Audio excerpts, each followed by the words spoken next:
নমস্কাৰ, মই দীপজ্যোতি দত্ত। আজি পুনৰ লৈ আহিছোঁ নিফটি আৰু বেংক নিফটিৰ চাৰ্ট। নিফটি অ'পেন হয় 24,213.35 পইণ্টত আৰু ক্লোজ হয় 24,323.85 পইণ্টত।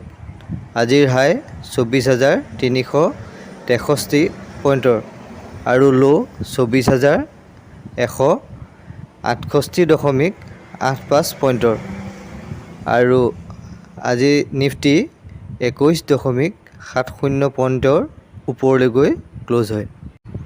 এতিয়া আহোঁ আমি বেংক নিফটিৰ চাৰ্টলৈ।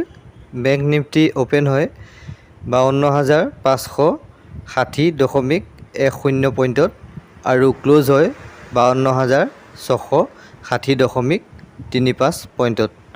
আজিৰ হাই 52,817.85 পইণ্টৰ আৰু ল' 52,290.05 পইণ্টৰ।